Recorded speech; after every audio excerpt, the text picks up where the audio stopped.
Hey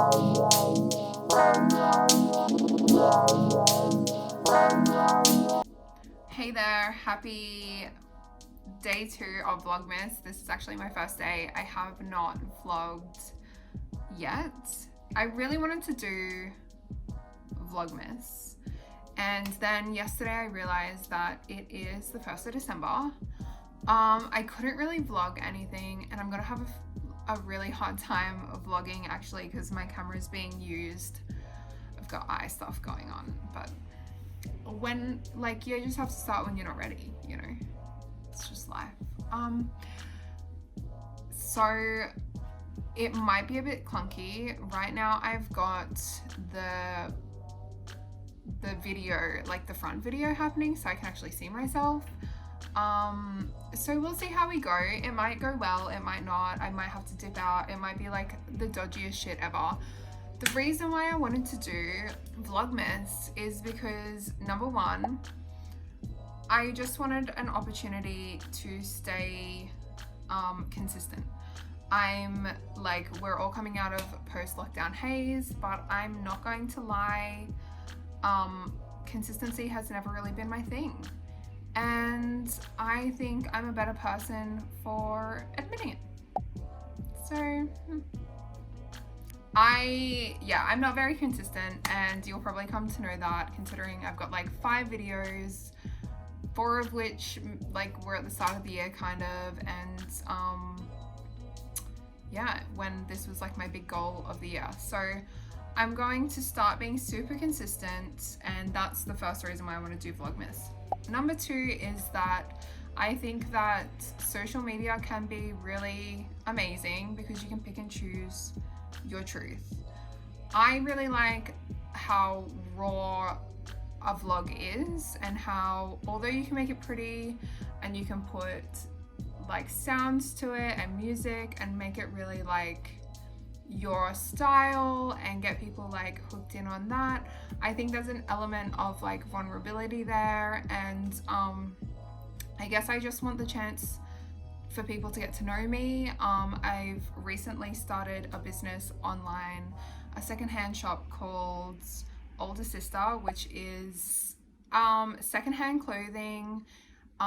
It is also vintage clothing, and it is like pre-loved wares basically. So any kind of it's all curated into like my style, or not so much my style, but like what I think is a vibe, not necessarily going off trends, but just like hopefully really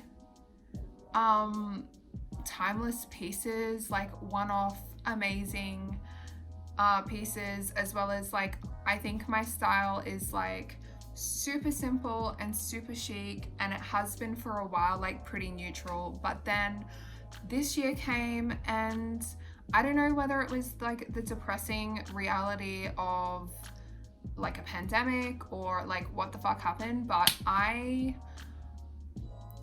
just like got sucked into color. So it's gonna be like, yeah, beautiful neutrals and basics and that kind of thing, but then hopefully just like really beautiful vintage, like one-off pops of like bam, like something beautiful and timeless and unique to keep in your wardrobe and wear to make you feel like amazing. So that's what I'm doing at the moment, and I think that like effectively, like I'm just really bad at words on the gram. I'm like, I cannot conjure up a description to save my life.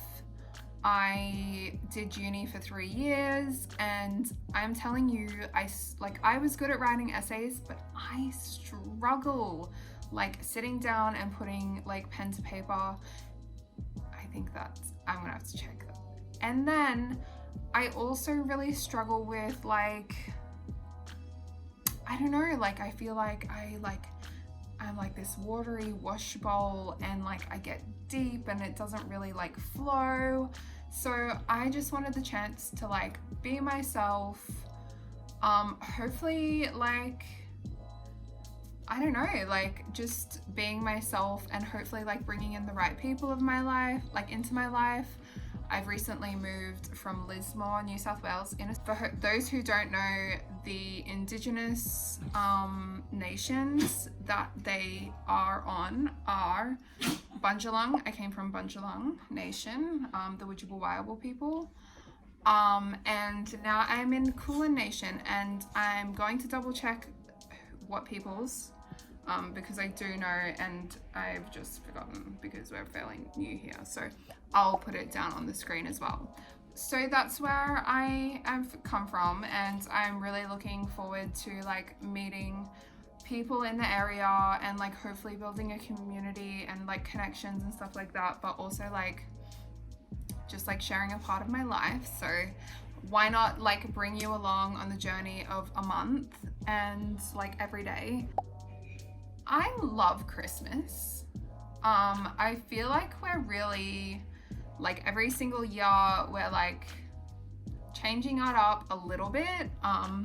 I think it's this weird transition where Christmas, like it used to be us kids and then the adults run it, and now it's like transitioning more into like the adult children and the adults, like it's like a shared thing now. So I guess like I'm finding my identity within that. Like I don't really belong to a specific like group of faith. So honestly, it's just a chance for us to wind down after the year, to hopefully see those who we love, and to like just relax, even if it is for like 6 days, which is what our like vacation time is this year. So yeah, really looking forward to that. And I don't know, and I guess that's the beauty of it. I'm trying to like find my words on the spot right now, but like I really feel like that's the beauty of Vlogmas as well. I think like whenever I get into a festive mood, I always like turn to either Christmas movies or like YouTube, like Christmas YouTube stuff, which is always Vlogmases. Like I really enjoy watching other people's, I don't know, transition through the month. And obviously like there's ups, there's downs. It's not necessarily festive, but I think for so many years I haven't had a fully like a full-on like Christmas break. Like I've always worked within the Christmas break and like had Christmas and New Year's or like things off like 1 or 2 days here and there. And I just really want to like, even though I'm still working, like get the opportunity to be festive, to disassociate with this year a little bit, and to like create my own, I don't know, to like add to the mix of people watching people like enjoy their end of year. So I thought that would be fun.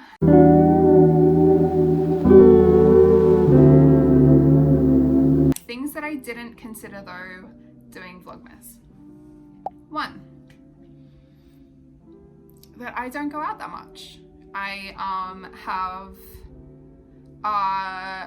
am experiencing fatigue symptoms. I have done for the last 4 or 5 years. They continue right now. Like I've got swollen glands. I had it on the weekend as well. It doesn't mean that I'm getting sick. This is just how what we think chronic fatigue is. And I don't like to identify with it. And actually this full moon we did like a burning ritual, and we really wanted to I wanted to clear the identity of a sick person. But to be honest with you, like I'm trying to like stay away from that, like think positive, like old new age manifestation situation. And the truth is that a lot of the month I don't have a lot of energy. So I cut out a lot of what I said at the end just because it was very self-deprecating, and I was basically saying that it wouldn't be interesting. Basically what I'm trying to say is that it's going to be fun. I promise to stay open and honest and vulnerable and just take you through the journey.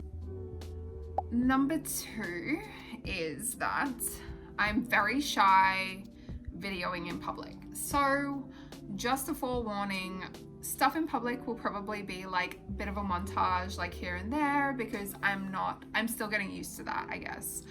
And number 3 is that I work 4 days a week, 7 hours a day, and then I like to cram the rest of my days in with, well, once every fortnight I do like a big shopping haul for older sister, which I'll link down below, because we still have heaps of stock from the first capsule, which is like really cool. Like, it's not as expensive in sizes as I want right now, but it will continue to grow. This was just the first one. So I guess it'll be like more like morning rituals, evening rituals, self-care. I love that shit. Fuck, I am a hoe for a face mask, so there'll probably be heaps of those. It'll obviously be getting ready for Christmas as well. I'm planning on doing a vlog where I show you how I get ready to go away, like what I'll be packing, and give you some, hopefully like some styling tips and tricks on like what to wear for the warmer weather, whilst also staying like festive as fuck. So if that all sounds good to you, like and subscribe. I know my sister's like at home laughing and doing a funny voice to that, but yeah, make sure to like the video, comment, tell me what you want to see, because if there's anything that I can help you with, I'd be more than happy to do so. Otherwise, I'm taking the reins and you're just gonna get a mishmash of everything. So basically what we're going to do now is I'm going to like put on some face serum, some moisturizer, and some oil, and I'm gonna get my gua sha, which arrived yesterday, and I'm gonna do a little face like evening routine. I'm gonna make myself a juice because my body is so desperately asking for nutrients and veg and ginger. So I'm gonna do that, and I'm gonna cook some dinner, and then maybe we can chat.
Left. It's a literal moon juice. We put it out in the moon, the full moon that happened on the 30th, and we did our little ritual, and we just got some filtered water and did a moon ritual. We invoked positive experiences that we wanted to do. I really wish I made a list because I actually can't remember them. And we also got rid of and released a lot of negative energy as well. This moon juice, I'm a bit funny with drinking water just because I have been like poisoned with water before, or not poisoned, but just like drunk really fucked up. I'm going to give this to the plants and just see how they do. Because once I put menstrual blood on my philodendrons and they fucking flourished. That's TMI, but people who period, seriously, give it a go. If you can somehow like capture it and harness it. It was the only time, or like only 2 times that a cup ever worked for me. Since then they haven't worked for me, so I don't know, I'm really jealous. If you can do that, if you can catch it somehow, give it to your plants. It sounds disgusting. Don't tell the people that you live with until your plants are doing exponentially better, and then you can brag about it. That's what I did.